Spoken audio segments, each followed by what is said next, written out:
Bayangkan, di tanah tandus ini, kau punya sumber daya tak terbatas dan tubuh dewa. Akankah hidupmu berubah total? Di tengah lampu merah, rasa lelah menyiksa. Cukup sudah. Aku tak mau lagi jadi kurir pengantar barang. Tiba-tiba, Lamborghini di sampingku mengaum dahsyat. Di sana, wanita elegan duduk manis di samping pengemudi. Sang pengemudi mengedipkan mata dengan angkuh. Aku hanya mendengus sinis, seolah menganggapnya sampah belaka. Apa ini? Tunggu sampai sistem kepala anjing terhubung. Aku akan bersenang-senang dengan kekuatan ini.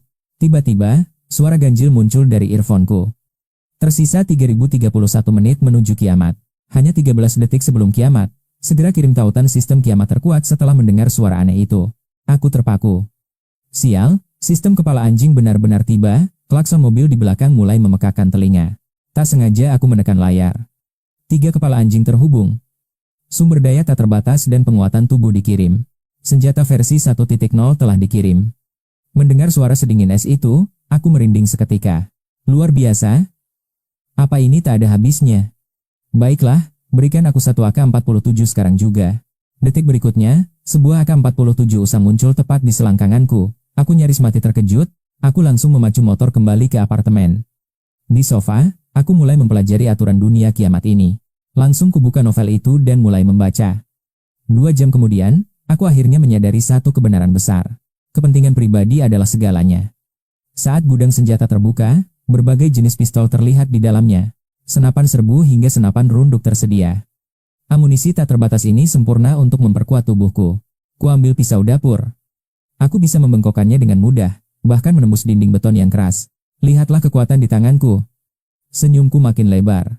Datanglah kiamat, aku sudah muak dengan hidup ini. Kali ini, aku harus menjadi penguasa. Pagi pun tiba, diiringi suara rintik hujan yang jatuh di luar. Jeritan mengerikan tiba-tiba menggema di seluruh kompleks. Aku langsung berlari menuju balkon untuk melihat. Mayat-mayat mulai bergelimpangan di jalanan. Orang-orang yang berteduh dari hujan malah mencoba menolong yang lain. Namun mereka diserang. Kulit mereka melepuh seperti terkena asam, diiringi raungan monster yang mengerikan, orang-orang tumbang tanpa suara. Sementara itu, lampu apartemen mulai menyala dan semua orang berdiri di balkon. Mereka menatap ke bawah dengan penuh kebingungan, tak menyadari bencana yang terjadi, dan saat itu juga, ponsel semua orang bergetar. Peringatan darurat, harap seluruh warga tidak keluar rumah demi keselamatan kalian. Jangan terkena air hujan dan tunggu bantuan. Aku mengernyit, lalu menoleh ke arah balkon tetangga sebelah. Seorang wanita cantik muncul di sana. Dia adalah tetanggaku, seorang selebgram terkenal yang berparas menawan. Tubuhnya benar-benar menggoda. Apa yang kau lihat? Bentak wanita bermulut tajam itu padaku. Dia langsung berbalik masuk rumahnya. Aku hanya tersenyum tipis. Toh, semua orang mengabaikannya. Dia pikir dia siapa? Aku melihat berita di ponsel. Seluruh dunia kini sedang dilanda kepanikan hebat. Pesan darurat segera disebarkan ke segala penjuru.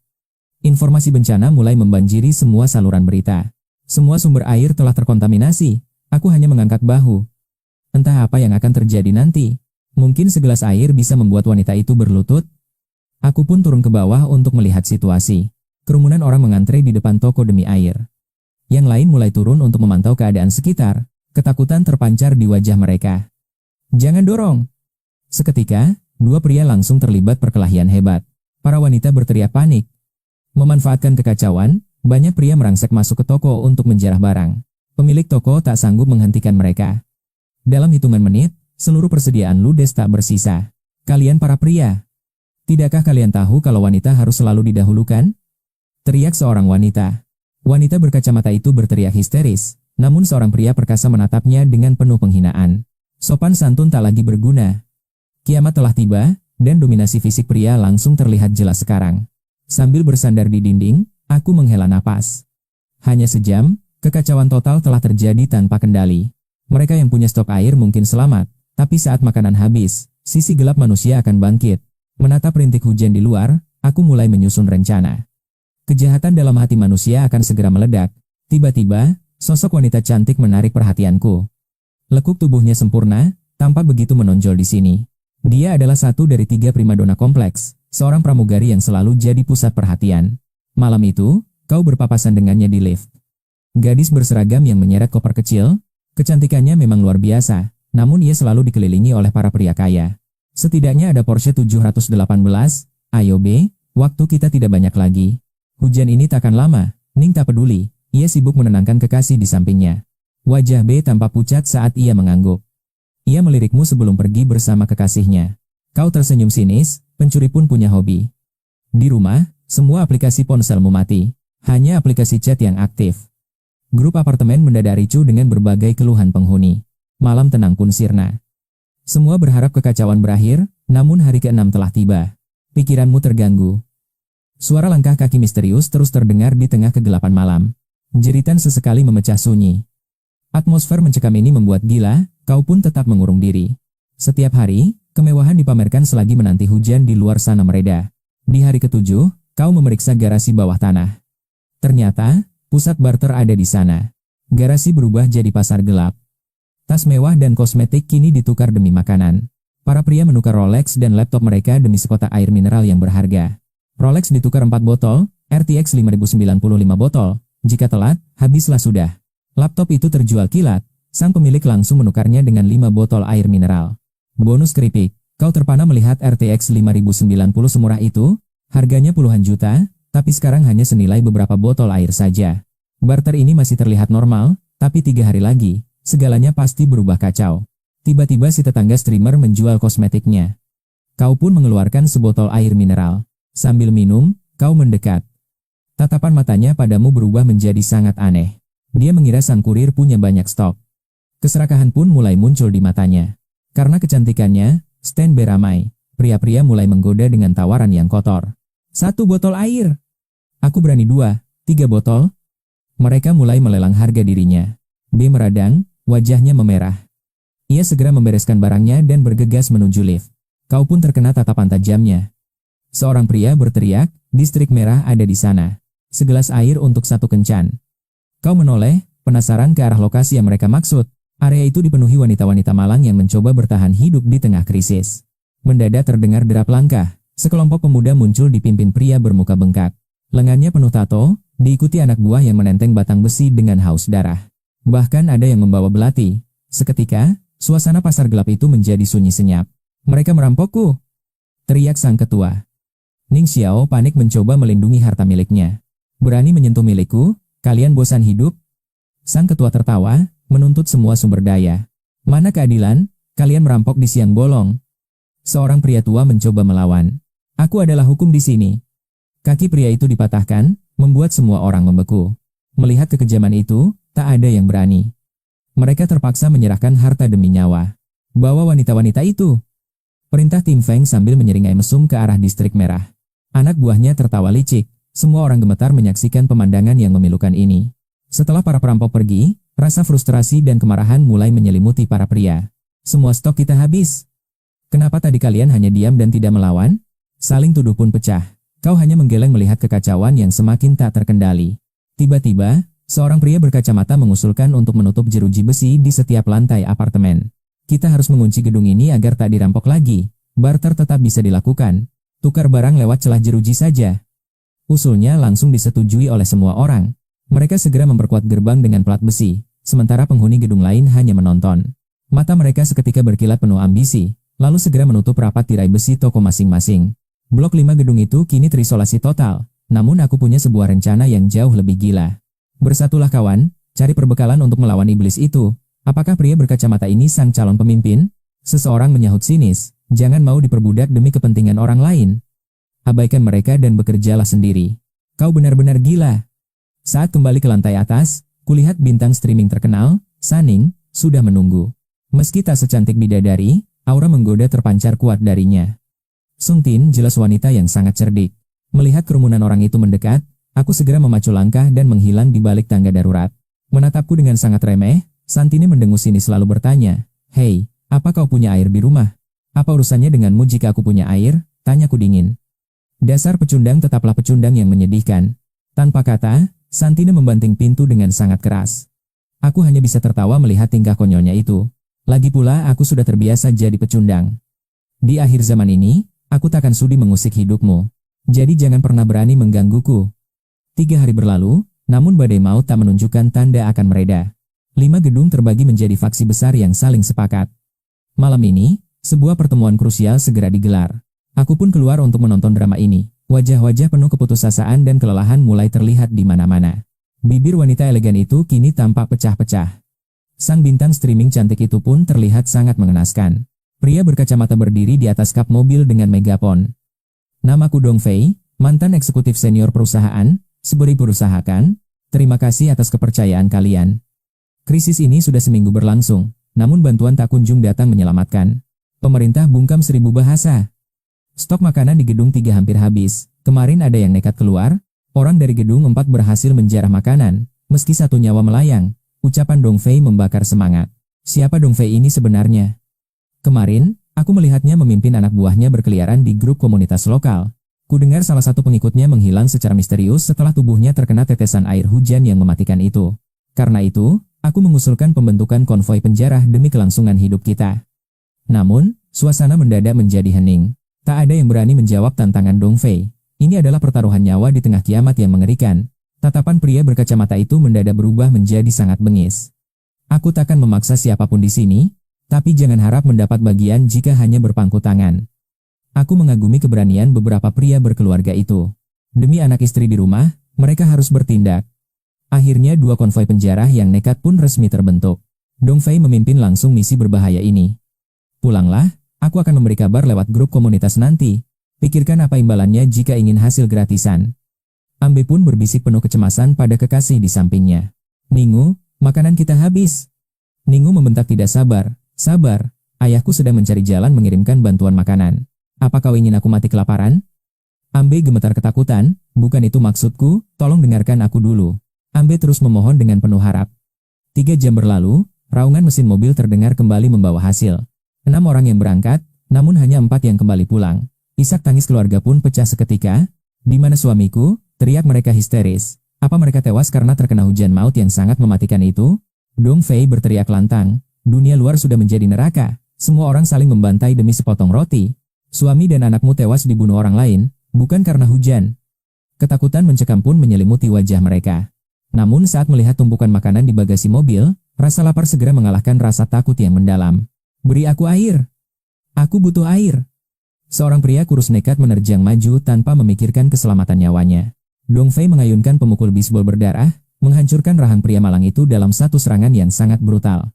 Tak berhenti di sana, dia menghantam kepala pria itu dengan beringas. Setelah itu, Dong Fei menoleh dingin. Siapa lagi yang ingin mencari mati? Tanyanya kejam. Semua orang terdiam membeku dalam teror yang nyata. Dengarkan. Pria harus menukar nyawa demi makanan, dan para wanita. Kalian harus menukar tubuh kalian sendiri. Ucapan kejam Dong Fei seketika menghancurkan sisa moral dan pandangan dunia semua orang yang ada di sana. Tapi siapa yang bisa menyalahkannya? Mereka mempertaruhkan nyawa demi sumber daya ini, mengapa harus berbagi gratis? Inilah hukum rimba di dunia kiamat. Malam itu, sebuah ketukan pelan tiba-tiba terdengar dari balik pintu rumahku. Kusisihkan pizza di tanganku, lalu mengintip dari lubang pintu. Begitu melihat wajah di balik pintu itu, seringai tipis muncul di wajahmu. Sampai kapan kau bisa bertahan dengan topeng cantikmu itu? Gaun putih dan riasan sempurna. Kau bahkan terlihat lebih menggoda daripada pramugari manapun. Di luar sana, keputusasaan merajalela. Angka di layar takkan bisa membeli sesuap nasi pun. Para kolega mulai menjual harga diri mereka. Hanya demi sisa-sisa sumber daya yang berharga. Kisah pilu para wanita yang menyerah pada nafsu para pria. Hanya demi setetes air dan kepingan biskuit. Kini, targetnya adalah si kurir pecundang ini. Dia yakin ada gunung makanan di balik pintu rumahnya. Godaan pun dimulai. Dia berharap pecundang ini akan bertekuk lutut di bawah kakinya. Tiba-tiba, aroma pizza Orleans yang menggoda menyeruak, aroma kemewahan yang mustahil di tengah kiamat. Mata Santine terbelalak tak percaya. Bagaimana bisa kau masih punya kemewahan seperti ini? Kau meneguk air mineral dengan tenang. Mengabaikan tatapan hausnya yang membara. Bibir merah Santine yang dulu indah kini mulai pecah-pecah. Kehausan mulai menggerogoti kewarasannya. Mie instan tanpa air hanyalah tumpukan sampah tak berguna. Tanpa air, maut hanyalah masalah waktu. Si ratu sombong itu kini memohon setetes air, menatap haus sisa air yang mengalir di bibirmu. Dia ingin menjilat sisa air itu langsung dari mulutmu. Senyummu pun menjadi semakin licik dan tajam. Aku rindu keangkuhanmu yang dulu. Ayo, panggil aku pecundang lagi seperti biasanya. Santine bersujud, memohon ampun dengan gemetar. Semua rencana liciknya hancur lebur seketika. Harga diri, persetan. Hanya air yang dia inginkan saat kau mulai menuangkannya ke lantai. Melihat air itu terbuang sia-sia di lantai. Santine merasa jantungnya seakan berhenti berdetak. Dia merangkak, mencoba menyesap air dari sela-sela lantai. Keanggunannya telah lenyap, digantikan insting bertahan hidup. Dari sofa, kau menatapnya seperti serangga yang malang. Matanya terpaku pada botol air di genggamanmu. Hasrat itu tak tertahankan lagi, dia kini meringkuk di kakimu, memohon seperti anjing lapar. Jika ini yang kau mau, akan kuberikan lebih banyak. Santine bersiap mencari gelas dengan sisa harapannya. Tapi kau justru menumpahkannya ke lantai kotor. Tanpa ragu, dia menjilat lantai itu hingga mengkilap. Sepotong pizza dilemparkan ke tanah. Dulu, dia sangat menjaga bentuk tubuhnya dari makanan sampah. Kini, dia melahapnya dengan rakus tanpa peduli citra. Lapar telah mengubah sang dewi menjadi pemulung. Kau terlihat sangat menjijikan, pergilah mandi. Santine tersentak, mungkinkah masih ada air untuknya? Gunakan sabun itu sebanyak yang kau mau.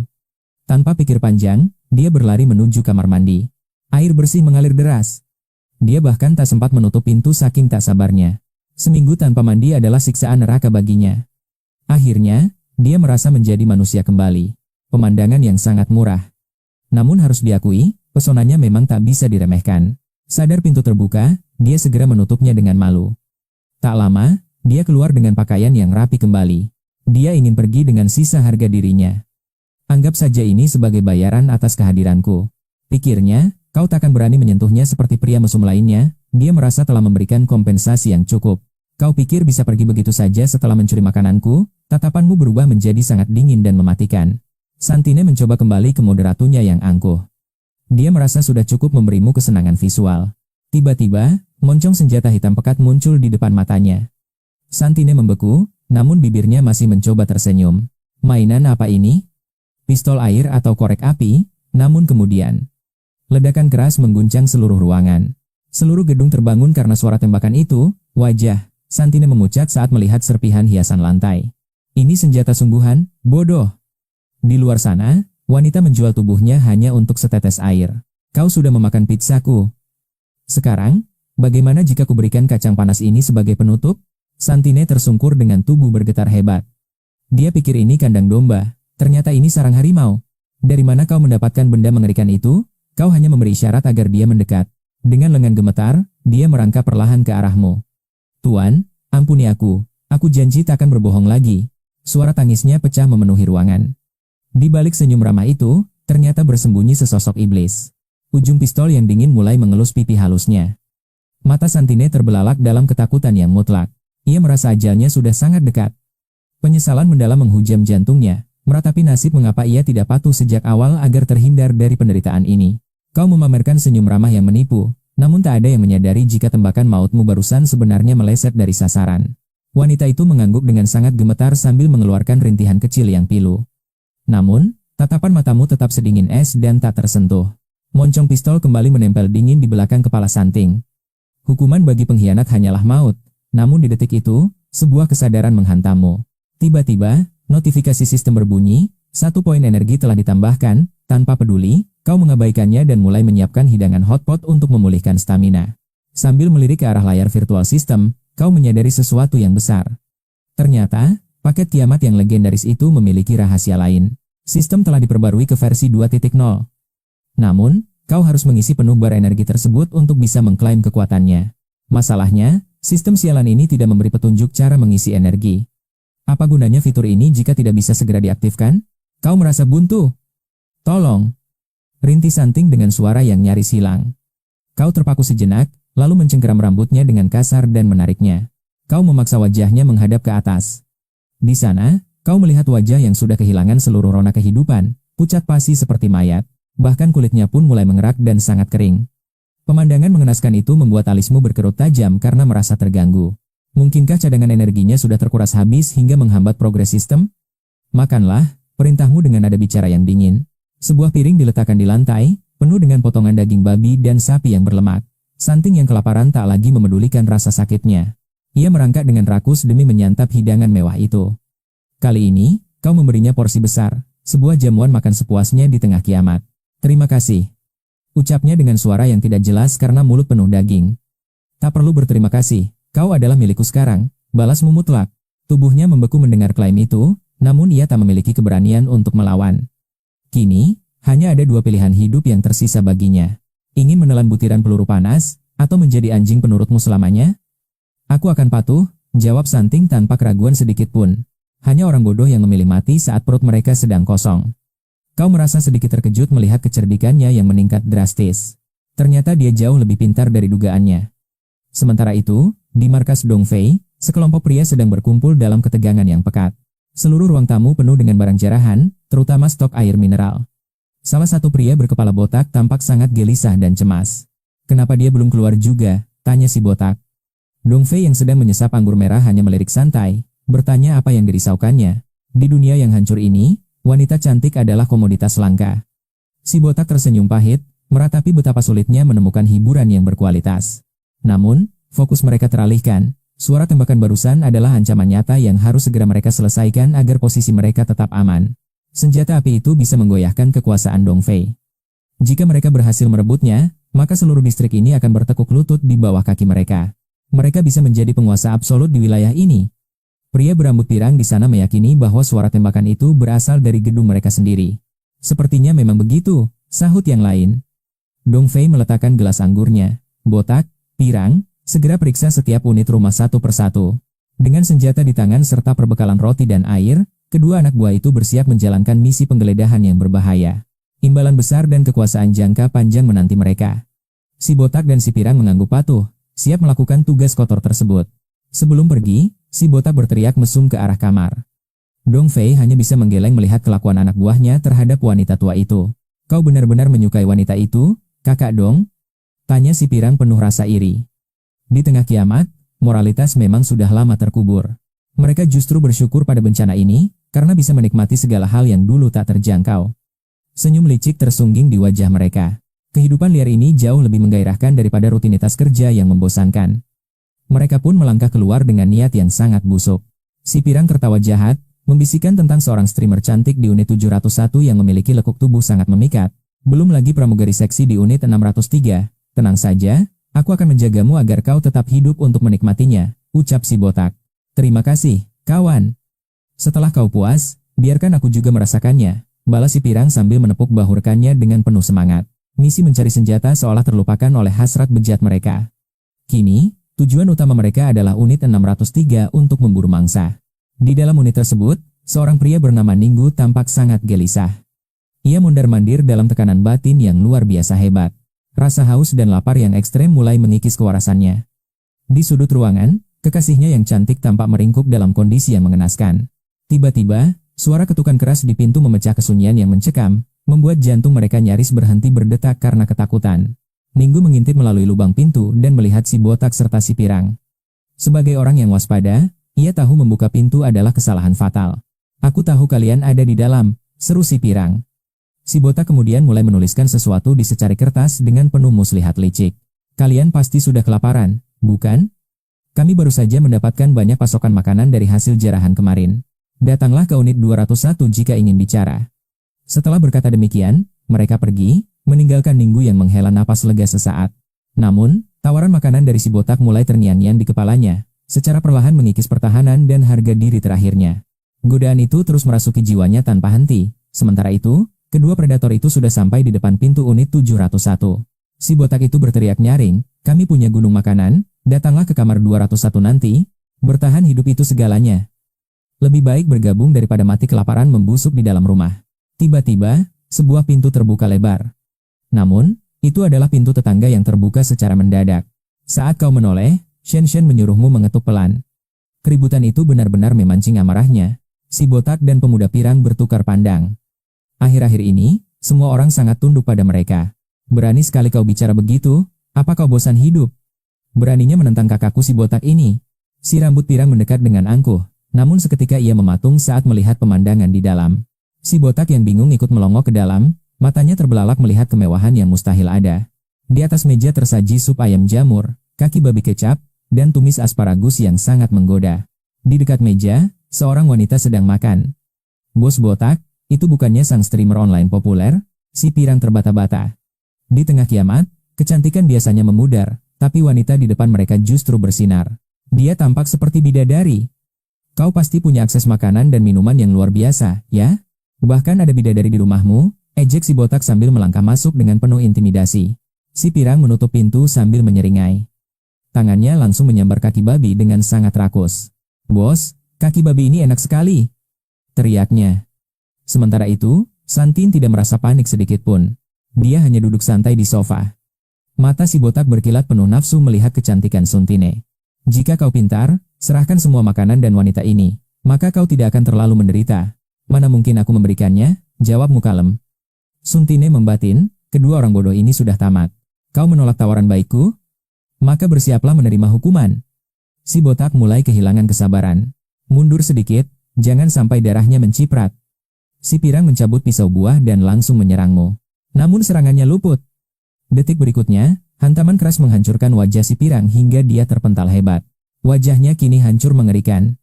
Si botak gemetar ketakutan, sementara Suntine di sofa hanya tertegun diam. Dia tahu kau punya senjata, tapi tidak menyangka kekuatan fisikmu bisa sebrutal dan semengerikan itu. Kini rencana liciknya musnah total. Dia tidak ingin berakhir tragis, namun kau perlahan membuka jendela, kau berbalik dan mengangkat si pirang. Dengan patuh, Suntine membuka jendela, lalu kau melemparnya keluar. Kau menepuk tangan santai. "Santin, berikan alat makan untuk tamu botak kita yang sangat berharga ini." Tatapan dinginmu membuat jantung si botak berdegup kencang. Apa yang sebenarnya akan dilakukan pria ini? Melihat Suntain mendekat, nafsu si botak lenyap seketika, kini hanya menyisakan rasa takut yang mendalam. "Jadi, bagaimana rasanya? Masakanku enak, bukan?" Kau mengambil sumpit dan mulai makan tanpa ragu. Si botak tidak berani menyentuh sumpit. Kau menyipitkan mata, kau mencoba menghinaku dengan tidak makan? Dia langsung menyambar sumpit dengan panik. "Ini salah paham, Kak." "Jadi, bagaimana kondisi di luar?" Tidak berani berbohong, si botak menceritakan kekacauan total di luar sana demi memperebutkan sumber daya. Toko dan supermarket sudah ludes di jarah massa. Seluruh area kini menjadi zona perang yang kacau.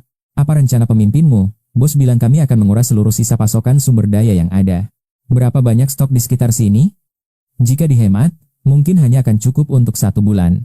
"Bukan itu yang kucari." Kau mengeluarkan senjata api, membuat si botak hampir mati berdiri karena ngeri. Kali ini taruhannya nyawa demi roti dan air. Si botak hanya bisa mengangguk pasrah dengan gemetar. "Sudah selesai makan? Kenapa diam saja? Habiskan, karena ini akan menjadi hidangan terakhir dalam hidupmu. Selamat jalan." Si botak menangis histeris. "Ampun Kak, aku salah. Tolong jangan bunuh aku. Cepat makan. Mubazir itu dosa. Sampaikan pesan ini saat kau sudah berada di bawah sana." Tatapanmu sangat tajam.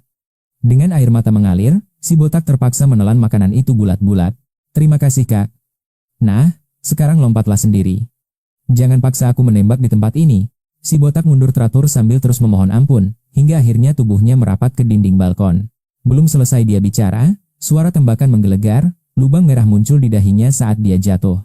Tubuhnya melayang jatuh dari gedung. Suntain menelan ludah, melihat betapa kejam dan tak terduga dirimu. Suara tembakan kembali menggelegar membelah sunyi. Wajah Dong Fei memucat seketika saat menyadari bahaya mendekat. Si botak tewas bersimbah darah. Teriak bawahannya dari balkon. Dong Fei berlari panik melihat mayat yang sudah kaku. Tatapannya berubah drastis menjadi gelap. Jika penguasa itu tak mengusik kita, jangan pernah mencari masalah dengannya. Dia mencoba menekan harga dirinya yang terluka, meski batin Dong Fei menolak keras kenyataan pahit ini. Namun peringatan itu masuk akal. Jika si pemilik senjata membalas dendam, nyawa mereka takkan pernah cukup. Dong Fei segera mengirim pesan ke grup gedung 3. "Saudaraku, kami punya stok makanan dan minuman melimpah. Mampirlah jika ada waktu luang." Ini adalah upaya tunduk demi perdamaian, namun Dong Fei punya rencana lain. Sambil duduk di sofa, dia tersenyum licik penuh misteri. Masih ada banyak waktu untuk menghabisi mereka semua. Prioritas saat ini adalah mengamankan pasokan makanan. Matanya beralih pada Sunting yang sedang memijat kakinya. "Beristirahatlah semalam agar kau tak mati konyol. Bukankah kau dulu adalah seorang penari siaran langsung? Cepat menarilah untukku." Sunting segera mengerti, musik dinyalakan dan dia mulai menggerakkan tubuhnya dengan sangat menggoda. "Tarianmu lumayan juga, Nona manis." Dia menyalakan obat nyamuk sambil memperhatikan Sunting yang kini duduk mendekat. Dengan nada manja dia berbisik, "Aku ini termasuk 3 besar host terbaik di platform populer itu loh. Penghasilanku mencapai 6 digit setiap bulan. Sial, aku merasa seperti pecundang di hadapan anak buah Dong Fei." 6 pria minum bir dengan dahi berkerut. Kematian rekan mereka telah meruntuhkan mental dan kepercayaan diri kelompok. Mereka mengira bisa menguasai gedung ini dengan mudah, namun ternyata ada sosok mengerikan yang bersembunyi. Segera periksa semua data pemilik apartemen. Pria bernama Go yang berwajah seperti monyet langsung bergerak cepat. Matanya cekung karena kelelahan luar biasa. "Kakak Dong, Aku sudah menemukan informasi yang kita butuhkan sekarang. Hanya ada 2 apartemen yang mencurigakan. Seorang pramugari bernama NB tak pernah terlihat di lantai 6, dan seorang kurir makanan di lantai 7. Si gendut menepuk paha. Aku pernah bertemu pramugari cantik itu. Dia sangat mempesona dan memiliki pacar kaya. Mungkinkah pria kaya itu yang memegang senjata api mematikan? Dong Fei pernah melihat pacar NB. Dia tak tampak seperti petarung. Apakah mungkin kurir makanan itu pelakunya? Mana mungkin seorang kurir rendahan memiliki senjata? Tapi siapa lagi kalau bukan salah satu dari mereka berdua? Tiba-tiba ponsel berdering nyaring. Kerutan di dahi Dong Fei semakin dalam saat melihat nama pemanggil di layar. Itu adalah Ding Feng, pemimpin kejam dari gedung 4. Dia merapikan kacamata sambil melempar senyum profesional. Tuan Ding, kenapa belum tidur? Begitu juga kau Tuan Dong, apa karena suara tembakan yang mengganggu itu? Ding Feng bicara dengan nada sarkasme yang menyengat. Lagi pula, keributan itu tidak terjadi di wilayah kekuasaanku sendiri. Dia tampak sangat tenang. Dong Fei membalas dingin, aku tidak ingin merepotkanmu, aku bisa membereskannya dengan tanganku sendiri. Baiklah, awalnya aku ingin membantu. Hubungi aku jika kau butuh bantuan, aku akan dengan senang hati membantu. Terima kasih atas perhatianmu, Tuan Ding. Dong Fei langsung memutuskan panggilan dengan perasaan yang sangat muak dan kesal. Dia mengumpat kasar dalam hati. Sialan kau Ding Feng, jangan harap senjata itu jatuh ke tangan licikmu. Di tempat lain, Ding Feng menghela napas panjang. Wanita di sampingnya yang berusia 30 tahun mulai merayu. Kakak Feng, kau harus mendapatkan senjata itu. Dengan senjata di tangan, kau akan menjadi kaisar di distrik ini. Kau bahkan bisa menguasai wilayah sekitarnya. Kata-kata itu membuat jantung Ding Feng berdegup kencang karena ambisi besar. Menguasai satu gedung saja tidak cukup baginya. Aku dengar ada pramugari dan host cantik di gedung 3. Mereka sangat menawan. Aku bahkan sudah mendapatkan foto-foto pribadi mereka di dalam ponsel ini sekarang juga. Wanita itu menunjukkan foto NB dan Santing. Mata Ding Feng langsung berkilat penuh dengan nafsu serakah. Hal ini semakin memperkuat tekadnya. Besok kita adakan rapat besar untuk mempersiapkan penyerangan total ke gedung 3. Wanita itu tersenyum manis penuh muslihat. Kakak Feng, aku sudah menyiapkan camilan spesial untukmu malam ini juga. Terlihat seorang gadis malang diseret paksa oleh anak buahnya. Pemandangan kejam seperti ini sudah menjadi hal lumrah. Di dunia yang hancur ini, siapa yang punya sumber daya dialah penguasa hidup dan mati seseorang. Semua orang terpaksa tunduk demi keselamatan. Di apartemen 603, NB mengenakan piyama sutra hitam. Dia memotong botol air dengan teliti, lidahnya yang pucat menjilati sisa tetesan air terakhir yang sangat berharga. Ninggu keluar dari kamar dan menatap NB yang meringkuk di sofa. Aku akan keluar sebentar saja.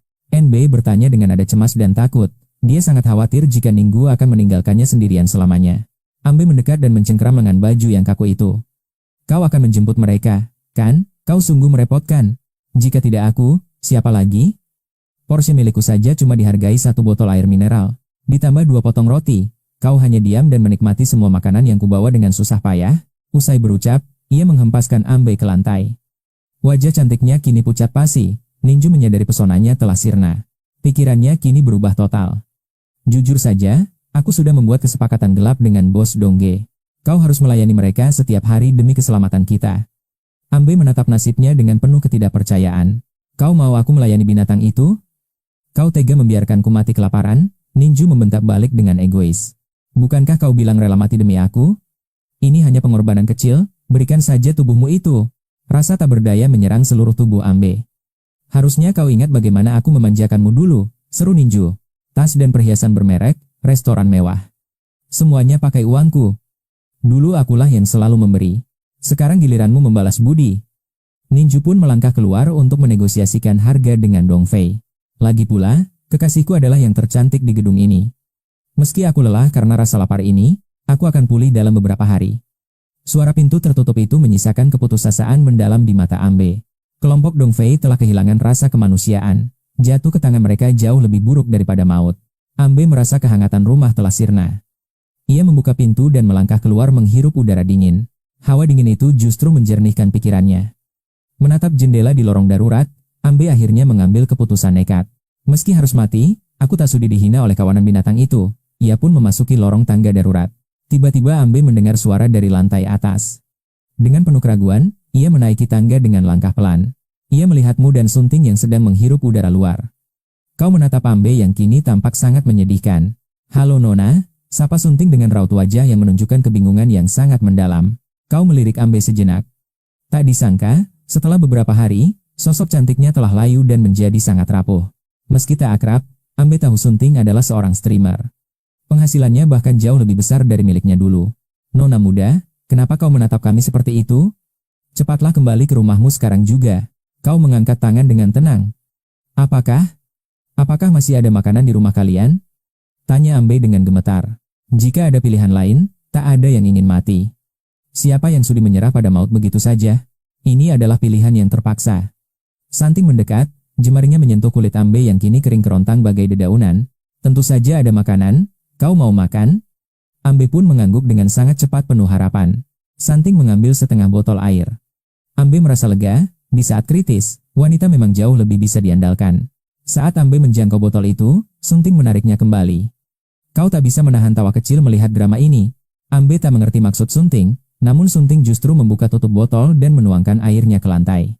Bibir Sunting menyeringai sinis. Beginilah cara orang sepertimu minum, ucapnya sambil memberikan contoh yang merendahkan. Saat air menetes ke lantai, Ambe menggigit bibirnya yang pecah. Ia pun mulai minum mengikuti instruksi kejam itu. Suara tegukan di tangga itu terasa memilukan. Kau tak menyangka gadis sombong itu kini rela membuang harga dirinya? Sunting menaiki tangga sambil terus menyiramkan air, dan Ambe merangkak mengikutinya demi seteguk air di lantai. Begitu sampai di rumah dan pintu tertutup, Ambe seolah baru tersadar dari mimpi buruk yang panjang. Aroma lezat yang sangat menggoda menyengat hidungnya. Bau KFC yang seolah datang dari masa lalu yang indah. Melihat menu KFC di atas meja, mata Ambe terbelalak.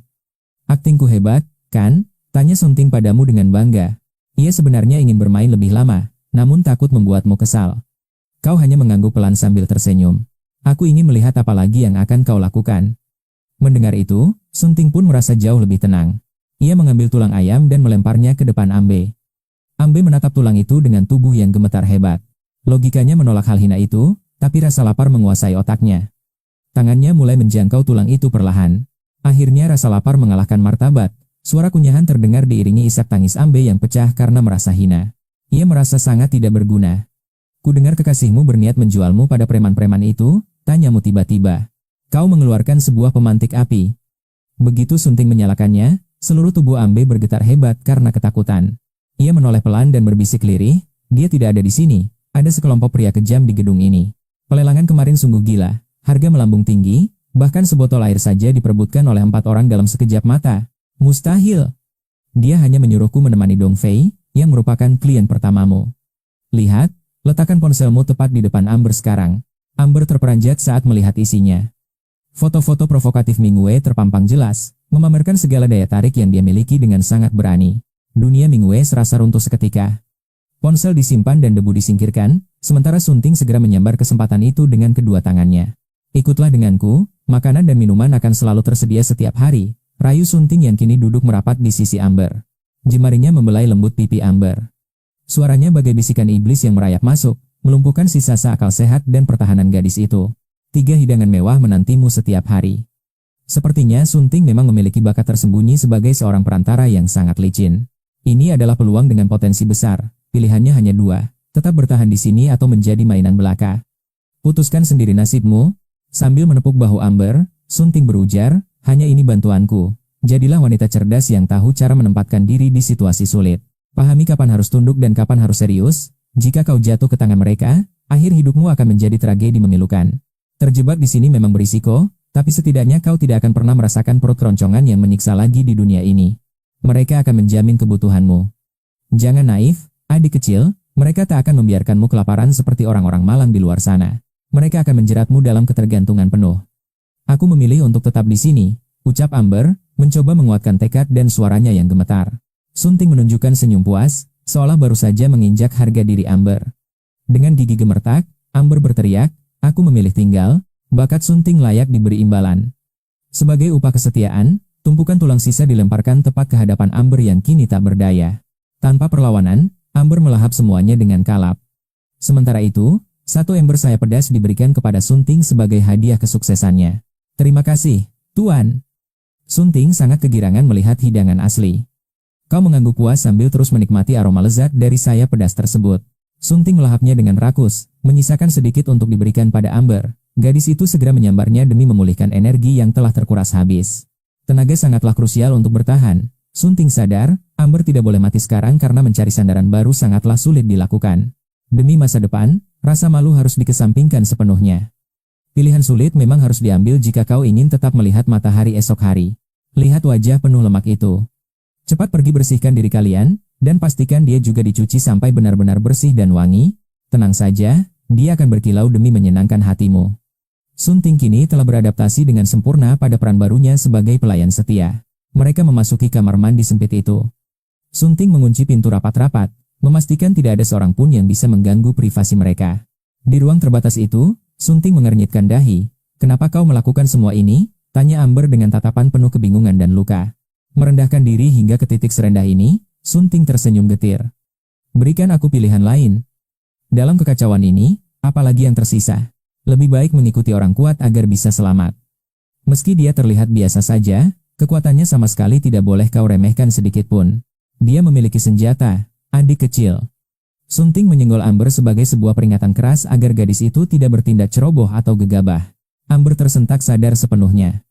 Suara tembakan yang menghantui malam-malam belakangan ini ternyata memang berasal dari tangan dingin pria misterius itu. Merasa terus diawasi, Amber tampak sangat gelisah. Sambil menggigit bibir merahnya, dia bergumam pelan, "Bisakah aku benar-benar pulang kembali? Jangan pernah ingkar janji." Dia bukan pria yang pemaaf, aku sendiri hampir kehilangan nyawa di tangannya, peringat Sunting dengan nada serius. Merendahkan diri itu perlu untuk selamat, tapi jangan cari mati. Amber merasa seolah baru saja melangkah masuk ke dalam sarang macan. Demi bertahan hidup, harga diri harus diinjak-injak. Segala nilai moral yang tersisa kini harus kau buang jauh-jauh ke dalam lubang kakus. Saat keran dibuka, kucuran air hangat langsung menyentuh kulit Amber. Kehangatan yang lama terlupakan itu kini mendekap seluruh tubuhnya yang rapuh. Pada saat itulah, Amber menangis sejadi-jadinya karena frustrasi. Sunting menghela napas, menenangkan wanita yang hancur memang sangatlah sulit dilakukan. "Kita masih beruntung bisa bernapas," gumamnya pelan. Tak lama kemudian, kedua wanita itu pun keluar dari persembunyian kecil mereka tersebut. Kau mendongak dan tertawa kecil secara tiba-tiba. Siapa sangka, ada sosok mantan pramugari cantik yang kini berdiri tepat di hadapanmu. Kehadirannya memicu fantasi liar bagi siapapun di gedung ini. Dan sekarang, dia berdiri di sana menanti kasih sayang pria penguasa. Sosoknya yang anggun seolah memancarkan aura kerinduan akan dekapan hangat seorang pria di tengah hancurnya peradaban dunia yang kejam ini. Amber memahami isyarat itu dengan baik. Dia melangkah mendekat, meski gerakannya masih terasa sangat kaku dan penuh dengan keraguan besar. "Kau sangat mempesona, tapi wajahmu terlihat menyedihkan," ucapmu dingin. Kata-kata pedas itu seketika membuat Amber terdiam 1000 bahasa tanpa kata. "Wajah yang menyedihkan? Kau mungkin sedikit berlebihan." Dia hanya terlihat lemah, kilau kecantikannya meredup akibat badai kehidupan yang menghantamnya bertubi-tubi. Hinaan itu menusuk relung hati Amber. Sunting yang berdiri di sampingnya tertawa kecil sambil berbisik, "Kenapa kau belum minta maaf juga?" "Maafkan aku," lirih Amber dengan kepala tertunduk lesu. Berbeda dengan Sunting, Amber tampak sangat rapuh bagaikan seekor anak kucing ketakutan. "Mari kita rawat dia selama 2 hari untuk melihat potensinya." Memperkuat tubuhnya terdengar menarik untuk mencoba sesuatu yang baru dan menyegarkan. Namun, kupikir Amber masih terlalu lemah sekarang. Di gedung yang penuh kekejaman ini, kecantikan fisik saja tidak akan pernah cukup. Tiba-tiba, sebuah raungan amarah menggelegar dari luar. "Woi keparat, cepat keluar dan hadapi aku. Keluar sekarang atau kuhabisi kau." Ningu berteriak murka saat melangkah masuk ke dalam rumah. Amarahnya meledak saat menyadari bahwa barang berharga miliknya telah lenyap tanpa jejak sedikit pun. Sialan. Padahal harganya sudah sepakat dengan pelanggan, harusnya tadi pintu itu kukunci dengan rapat. Kau melirik Ambe yang gemetar ketakutan. Bagaimana nasibnya jika sang kekasih tahu dia ada di sini? Ambe memohon lewat tatapan matanya, namun kau memberi isyarat pada Suntine untuk segera bertindak. "Oh, jadi ini markas Ningu Entertainment?" Santin menyapa dengan gaya menggoda yang sangat provokatif. Ningu tertegun melihat penampilan seksi sang streamer, namun baginya itu terlihat sangat vulgar dan murahan. Namun saat melangkah lebih dalam, ekspresi Ningu membeku seketika melihat pacarnya berdiri di sana. Bukan pengantar makanan yang duduk di sofa, melainkan sosok misterius dengan sekotak ayam goreng lezat. Bibir Ningu bergetar hebat karena emosi. "Sialan. Beraninya kalian makan enak tanpa membaginya sedikit pun padaku." Tak disangka, Ningu justru lebih peduli pada makanan dan langsung menyambar kentang goreng di atas meja. Kau hanya tersenyum dingin sambil membelai lembut pipi Ambe tepat di depan mata Ningu yang rakus. Ningu melahap makanan itu dengan lahap, seolah rasa lapar telah menelan seluruh harga diri dan amarahnya. Setelah merasa puas, dia menyeka mulutnya dengan kasar. "Dengarkan, semua makanan dan air di sini milikku." Mendengar itu, Ambe menangis pilu. Dia merasa tak berarti dibandingkan dengan sekotak ayam goreng tersebut. Ambe, kemari. Istriku dibayar per menit, namun kau menjawab pelan, sekarang, dia adalah milikku sepenuhnya. Suasana berubah mencekam. Kau mengeluarkan sebuah dessert eagle perak dari sela sofa dengan sangat tenang. Ningu mematung seketika, keringat dingin membanjiri wajahnya. Kakak, mari kita bicarakan ini dengan baik-baik. Aku salah. Ningu memohon ampun. Kau tersenyum ramah, sudah makan kenyang masa lupa bilang terima kasih? Ya, terima kasih. Ucap Ninggu panik. Tiba-tiba. Bang, darah segar memuncrat deras bak anak panah. Ningu tewas tanpa mengerti apapun. Kau memang tak akan membiarkan ancaman sekecil apapun tetap hidup. Habisi musuh selagi mereka masih lemah. Ledakan senjata itu kembali memicu kepanikan massal di seluruh distrik. Para penghuni menyadari ada dua kaliber berbeda. Itu artinya, ada dua senjata mematikan yang sedang mengintai. Desas-desus mulai menyebar luas. Apakah ini aksi satu orang atau sebuah kelompok bersenjata yang kuat? Jika mereka bersatu, habislah sudah. Suntine tetap tenang, sementara Ambe pingsan karena syok yang hebat. Kau membangunkan Ambe dengan teknik pijatan khusus. Begitu tersadar, dia langsung berlari menuju kamar mandi. Ambe keluar dengan wajah pucat pasi setelah melihat jasad Ninggu yang tergeletak di genangan darah sendiri. Anehnya, Ambe tak merasa sedih sedikit pun. Bantu aku membuang sampah ini, perintahmu dengan nada dingin. Kedua wanita itu menyeret jasad Ninggu menuju jendela dan melemparkannya keluar dengan sisa tenaga mereka. Suntine terengah-engah menatap Ambe yang masih pucat pasi melihat maut yang baru saja lewat di depannya. Aku baru saja membantai kekasihmu, apa kau tidak marah? Tanyamu sambil menunjukkan senyuman yang tipis. Kau menyodorkan segelas air. Senyumanmu terlihat sangat ramah, namun auranya sanggup membuat bulu kuduk berdiri. Ambe hanya menggeleng ketakutan. Bagus, sekarang fokuslah menjaga kesehatanmu demi melayani diriku kelak. Kecepatan sistemmu kini berlipat ganda. Rencanamu untuk menguasai segalanya berjalan semakin mulus dan tak terhenti. Meski progresnya terasa lambat, kau tetap harus menyingkirkan kerikil-kerikil kecil yang mengganggu jalanmu ini. Apa masih ada wanita cantik lainnya di sekitar gedung ini? Tanyamu dengan rasa penasaran yang besar. Santine menggeleng lemah. Sebagai streamer yang jarang keluar, dia tak banyak tahu tentang kondisi tetangganya. Waktu mereka di sini tak akan lama lagi, tak ada gunanya terus bersembunyi di dalam rumah. Kalian berdua, kemari dan pijat kakiku. Kedua wanita cantik itu pun menurut tanpa berani melawan.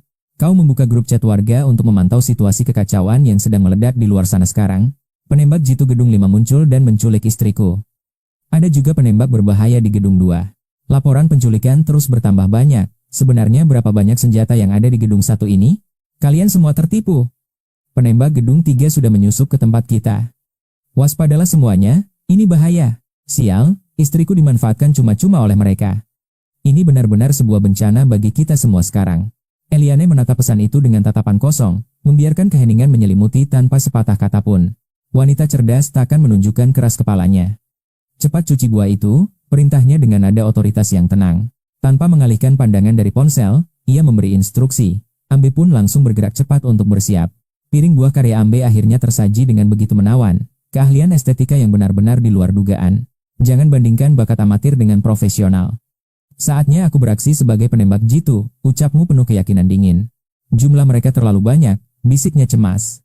Melangkah keluar tanpa rencana matang, hanyalah tindakan bunuh diri yang konyol. Santine dicekam ketakutan luar biasa jika sesuatu buruk menimpamu. Ambe tahu, kejenuhan ini adalah awal dari badai. Mereka belum menyadari bahaya yang mengintai. Esoknya, hujan deras mengguyur, mengungkap tumpukan mayat yang mulai berjatuhan. Taman hijau itu kini penuh dengan raga tak bernyawa. Keputusasaan memaksa mereka terjun dari puncak gedung-gedung tinggi. Pemandangan mengerikan yang menghancurkan nalar manusia. Di tengah kekacauan ini, sisi gelap kemanusiaan mulai bangkit dan membusuk. Namun di dalam kediamanmu, waktu seolah membaiku dalam kedamaian. Santine dan Ambe menanti dengan patuh di lantai. Mereka hanya bisa mendambakan sisa makananmu. 5 hidangan sepertinya terlalu berlebihan, ucapmu sambil menatap meja makan. Kau pun membagi sisa makanan itu ke 2 piring di samping. Sebuah anugerah kecil bagi mereka yang kelaparan. Padahal kau nyaris tak menyentuhnya. Kau menyodorkan hidangan itu lalu membelai kepala mereka dengan penuh dominasi lembut. Kau memeriksa ponsel dan mengirimkan pesan singkat. Malam ini, semua harus berkumpul di area parkir bawah tanah. Aku akan membawa kalian keluar malam ini. Perintahmu terdengar mutlak, membuat udara di ruangan terasa semakin berat. Santine seketika gemetar ketakutan. Bagaimana mungkin ia harus menghadapi dunia luar yang sudah berubah menjadi neraka? Tak ada yang berani membantah titahmu.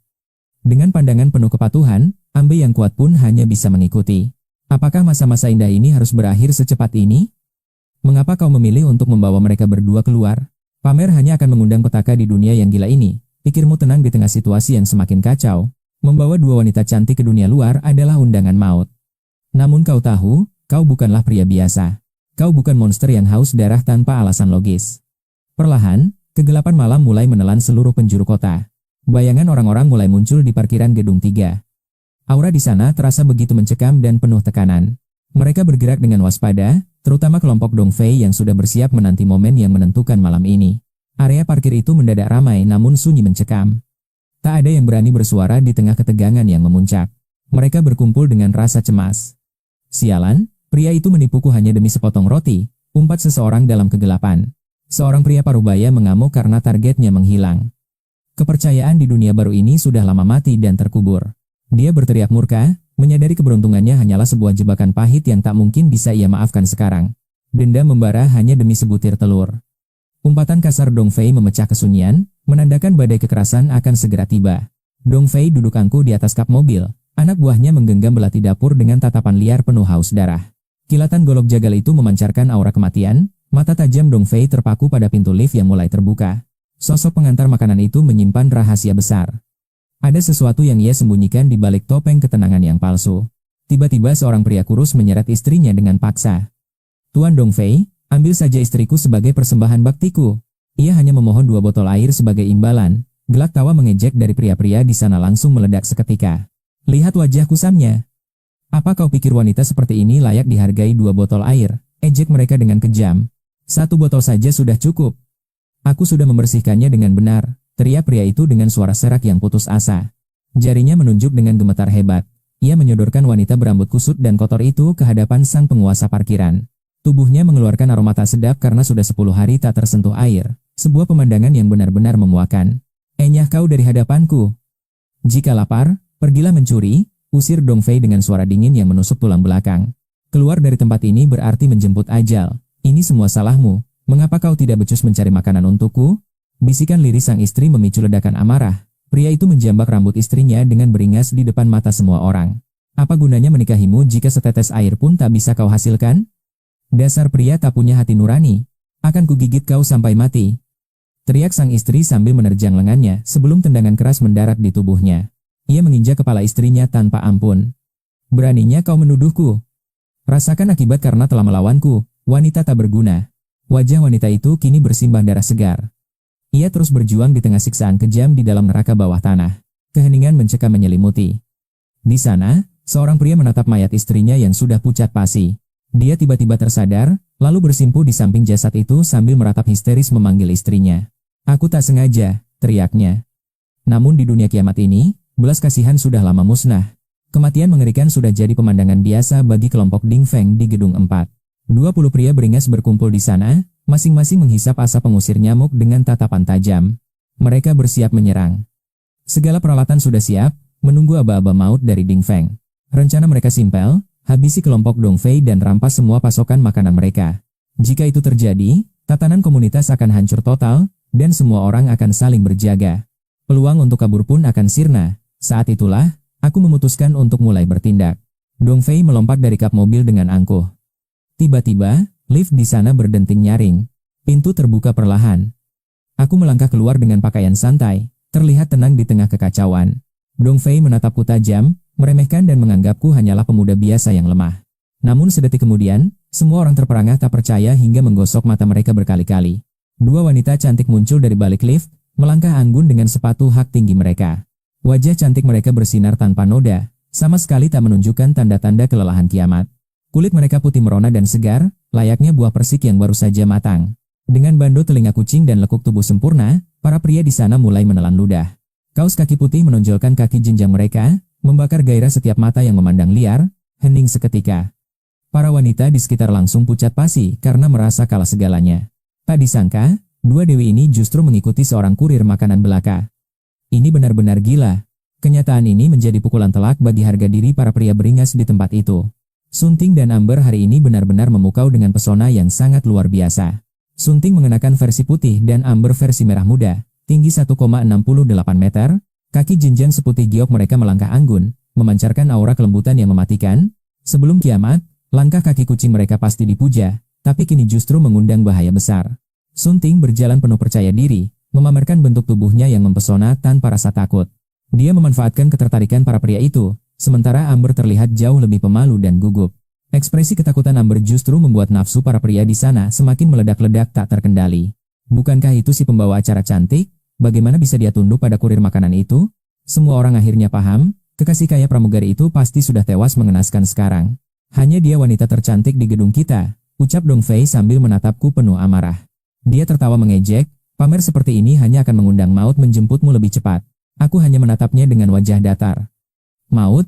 Coba tunjukkan padaku bagaimana rupanya. Niat membunuh yang dingin mulai terasa, kerumunan orang mulai bersiul dan meneriakan ejekan kasar. Hei, satu kotak air untuk wanita itu, berikan sepasang bidadari itu padaku sekarang juga.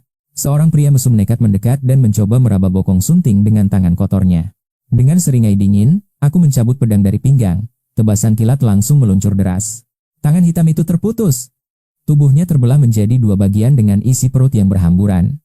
Semua orang membeku. Kekuatan mengerikan macam apa yang bisa membelah manusia dalam satu tebasan? Ternyata aku bukan sekadar pamer kekuatan. Aku mengibaskan sisa darah di pedangku dengan tenang. Siapapun yang berani mengusik milikku, ucapku dingin, berarti dia memilih untuk mati. Teror menyelimuti tempat itu. Kini semua mata menatapku dengan rasa takut yang amat dalam. Aku mengalihkan pandanganku pada Dong Fei. Keberanian sang kurir ini benar-benar di luar nalar. Sunting menghela napas lega. Dia tahu aku adalah pelindung yang tak tertandingi. Dan hari ini, Amber menyaksikan sendiri betapa mengerikannya kekuatan sejati yang aku miliki. Kagum luar biasa, rasa takutnya menguap. Senyum patuh kini terpancar dari wajahnya yang ayu. Perlahan, rona percaya diri muncul. Di sana, Sunting dan Amber bersimpuh di lantai dengan anggun. Si seksi suburban menempel manja di kakimu. Ekspresi kepuasan terpancar jelas, tanpa ada keraguan sedikit pun. Bukan sekadar mencuri hati pria, di zaman ini, sulit menemukan wanita sesuci mereka, kerjasama yang luar biasa. Lihatlah ekspresi itu, sama sekali tidak terlihat seperti akting belaka. Kau mengelus lembut kepala pelayan setiamu. Insiden kecil ini hanyalah awal dari pertemuan yang dinanti. Dong Fei menyipitkan mata, menatap tajam pisau di tanganmu. Ia mulai mempertimbangkan setiap langkah krusial. Tak tahu apakah kau bersenjata, Dong Fei menyeringai. Mari kita bahas tentang penyusup yang menyamar itu. Ringkasan tentang penembak gelap belakangan ini. Ngomong-ngomong, apa kau membawa senjata? Kau hanya mengernyitkan dahi. Tertawa pelan, kau mengaku sebagai prajurit 5 bintang. Dong Fei mendesah, menyadari ancaman di depan mata. Mengeluarkan senjata, sekarang hanya akan memicu teror. Tapi tujuan utamamu hanyalah untuk bersenang-senang. Dunia sudah berakhir, nikmatilah sedikit hiburan. Apalagi stok logistik organisasi akan segera habis, saudaraku. Keahlian, pisaumu sangat impresif. Ayo bergabung dengan kami, namun, kau sama sekali tidak tertarik. Sambil membelai rambut Sunting, suasana mencekam mulai terasa. Tatapan orang-orang di sekitar pun berubah drastis. Kurir makanan ini berani menantang otoritasnya. Jika tidak segera bertindak, martabatnya akan hancur seketika. Saudaraku, kau pasti punya banyak simpanan makanan. Seketika, semua mata menatapmu dengan penuh rasa iri. Ada wanita cantik, makanan, dan air. Kehidupanmu jauh lebih mewah daripada siapapun di sini. Kau mencubit pipi gadismu, memancing suara manja yang menggoda. Sebuah kemewahan di tengah penderitaan dunia. Pria bertubuh raksasa bak monster berteriak geram. Mengapa kau tidak mengatakannya sejak awal? Hah? Meski punya banyak barang, kau tak sudi berbagi.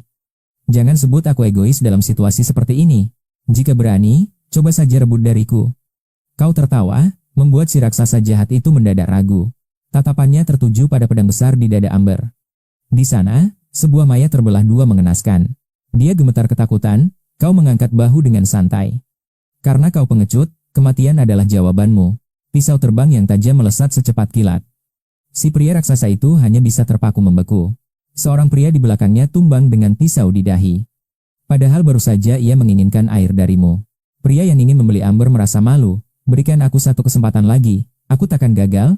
Kau tersenyum dingin sambil mencabut pisau lain. Semua orang terkejut, bahkan Dong Fei tak berkutik. Tanpa ampun, si raksasa jahat itu berlutut lemas. Air kencing mengalir di lantai karena ketakutan luar biasa. Aku tidak pernah bercanda. Pisau terbang itu melesat lagi, mengakhiri napas si pria berbadan besar. Pisau itu menancap dalam didahinya. Di tengah keheningan maut, kau dengan santai menyalakan obat nyamuk. Asap mengepul perlahan.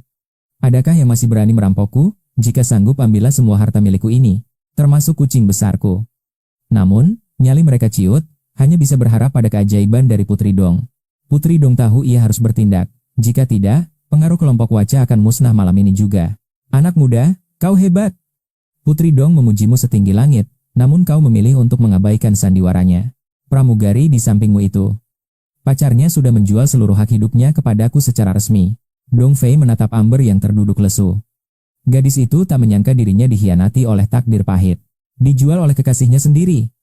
Rasanya ingin sekali menyayat tubuh bajingan itu dengan pisau tajam ini. Kau mengangguk tenang. Jadi, itukah pria yang kau banggakan? Sungguh ironis dan sangat menjijikan. Sudut bibir Dong Fei bergetar hebat. Di mana bajingan itu? Mungkin dia sudah mati di tanganmu. Dong Fei mengeluarkan secari kertas kontrak.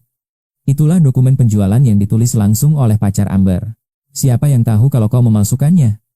Lihat, ini adalah sidik jari asli dari sang kekasih. Dong Fei menunjuk noda merah pekat itu, jelas sekali itu bukan tinta, melainkan darah segar manusia. Bagaimana cara membuktikannya sekarang? Apa kita perlu membawa pakar forensik ke dunia kiamat ini? Tangan Dong Fei gemetar hebat karena amarah. Jangan paksa aku menggunakan kekerasan untuk menyelesaikan ini. Siapa yang peduli soal logika di sini? Kau tertawa puas, melihat kepanikan mulai melanda gedung 4. Mereka tertawa mengejek. Dong Fei melepas kacamata dengan murka, sementara tanganmu sudah mencengkeram dagu Liang Nu. Dia bergumam bodoh, tak menyangka telah dikhianati oleh wanita simpanannya sendiri. Liang Nu tertawa geli di balik tangannya. Amarah Dong Fei meledak. Dia menjanjikan sekarung air mineral sebagai hadiah.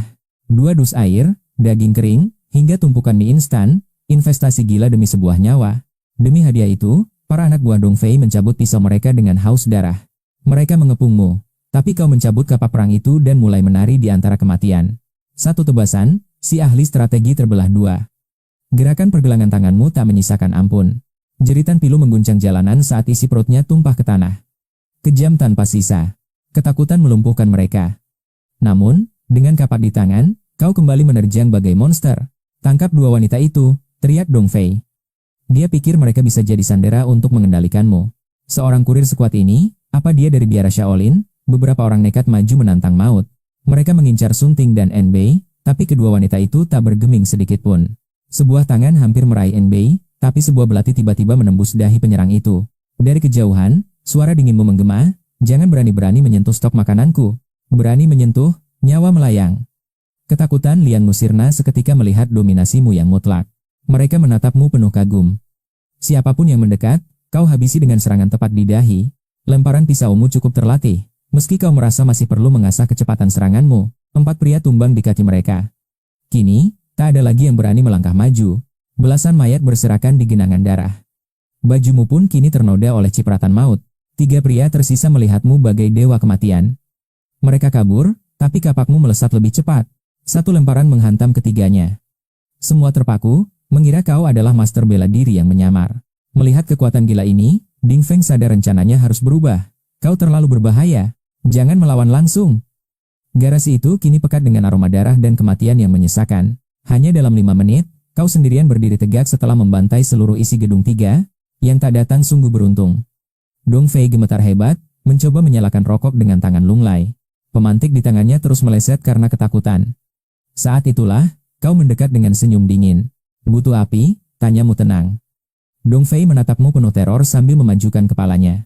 Dia mengisap rokoknya tanpa sepatah kata terima kasih pun. Sungguh tak tahu sopan santun.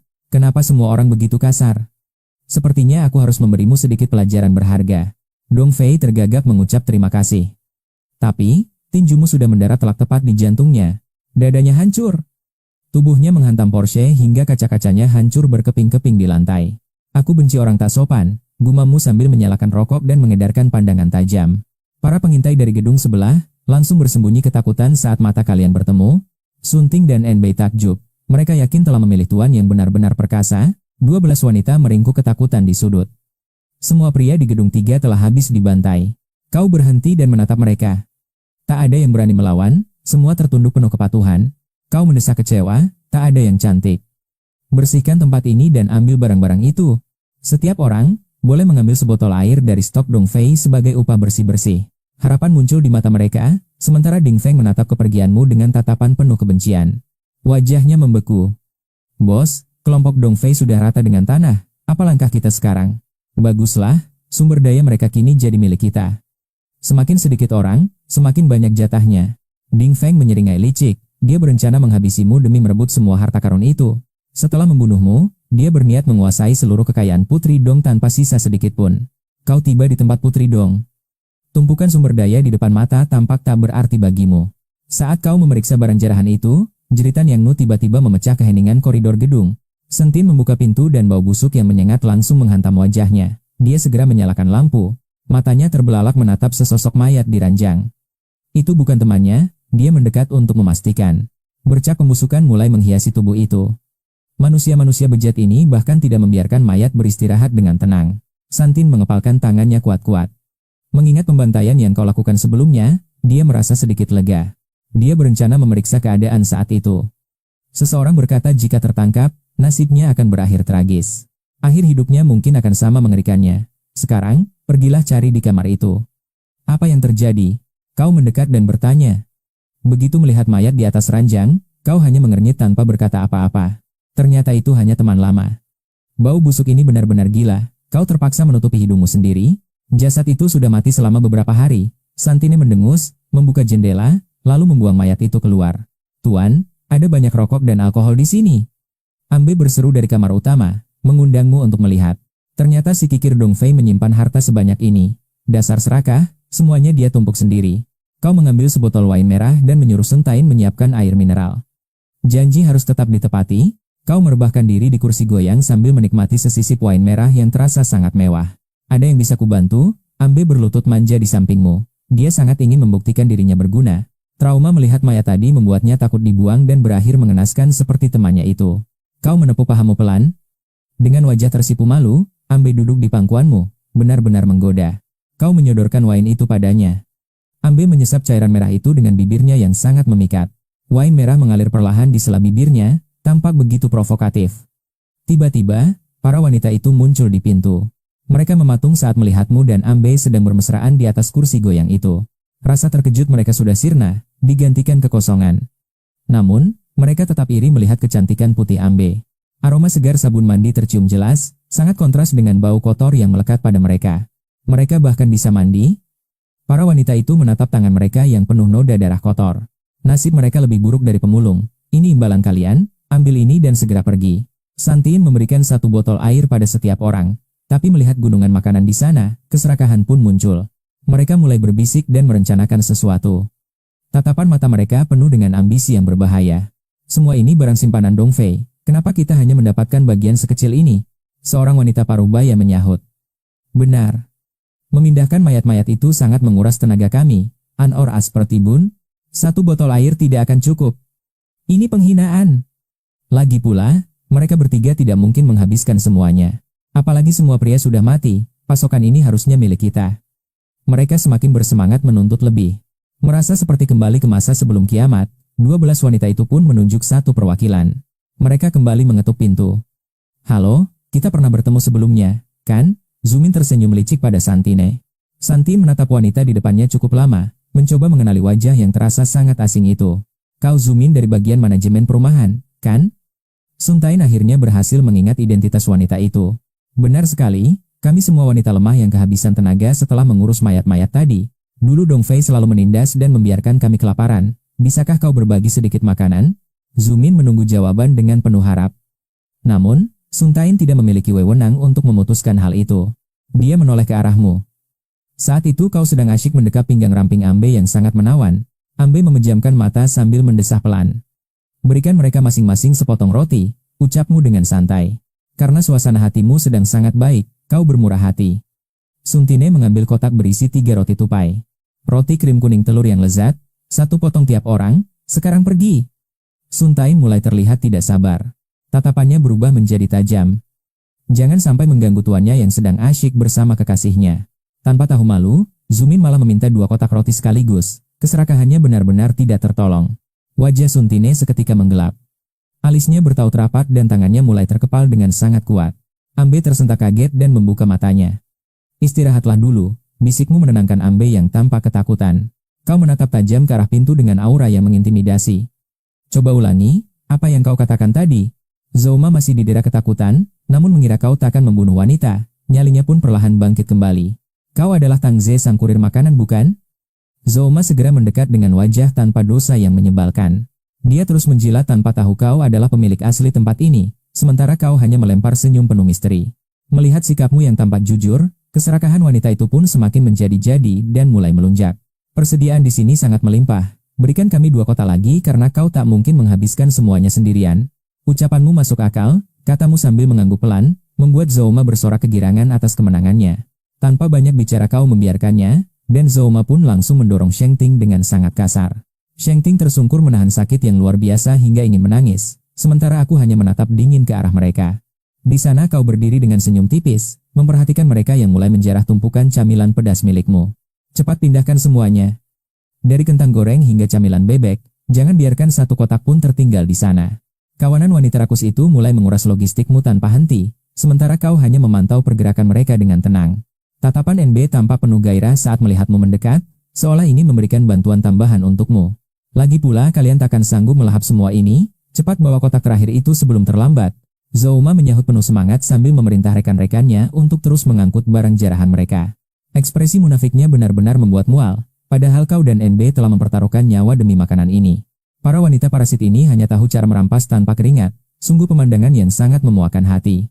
Logistik kini menumpuk di depan pintu, Zhou Ma bertepuk tangan memanggil Xiao Gao dengan nada yang sangat sombong.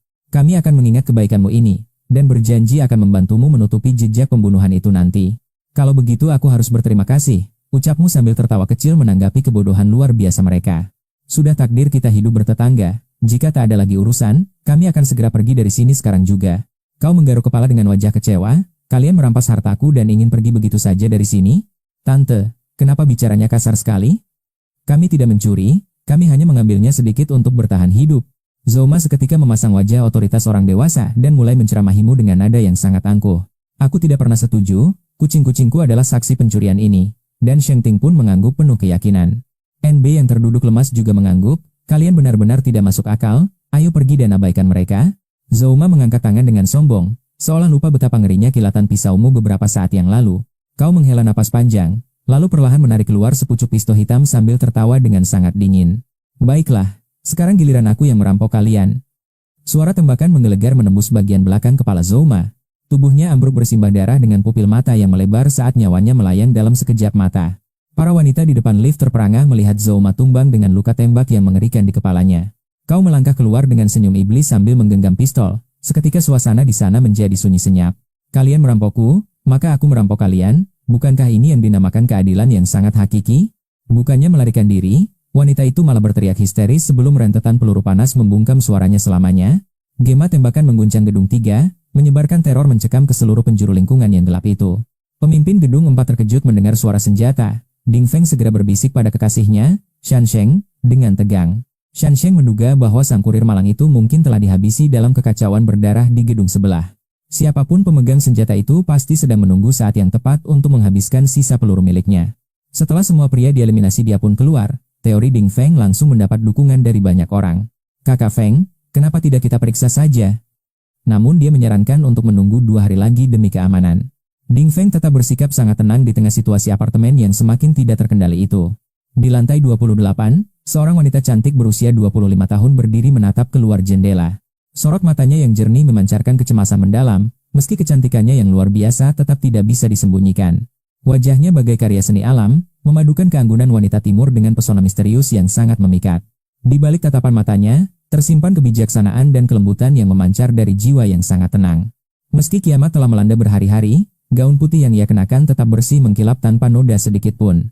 Sosoknya terayun pelan mengikuti hembusan angin, roknya berkibar lembut membawa aura kesedihan yang mendalam. Gaun putih itu membalut siluet tubuhnya yang mempesona, namun garis pinggangnya yang menggoda tetap terlihat jelas. Dengan lekuk tubuh yang masih terjaga, wanita di dapur itu adalah Yu Hujin, yang kini menginjak usia 50 tahun. Meski kerutan mulai menghiasi wajah dan tubuhnya sedikit berisi, sisa-sisa kecantikan masa mudanya tetap memancar kuat. Dahulu ia secantik adiknya, namun kini waktu telah meninggalkan jejak pada sang kakak tertua yang bernama Yu Hujin. Sementara itu, adik perempuannya bernama Yu Unji. Mereka adalah saudara kandung, hanya saja ambisi orang tua mereka. Karena keinginan memiliki putra yang tak kunjung terwujud, Yu Unji lahir dengan jarak usia yang sangat jauh dari kakaknya. Sejak kiamat dunia melanda, Yu Unji tak pernah lagi menapakkan kakinya ke dunia luar yang penuh teror. Terutama saat kerusuhan pecah, ia memilih bersembunyi di dalam kamar, mengunci diri dari kegilaan yang terjadi.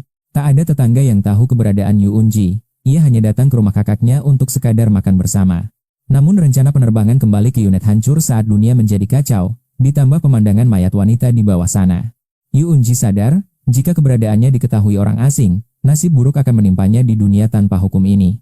Dengan sigap sang kakak menariknya dari jendela sambil menghardik, "Apa kau ingin mati? Peluru takkan memilih siapa korbannya.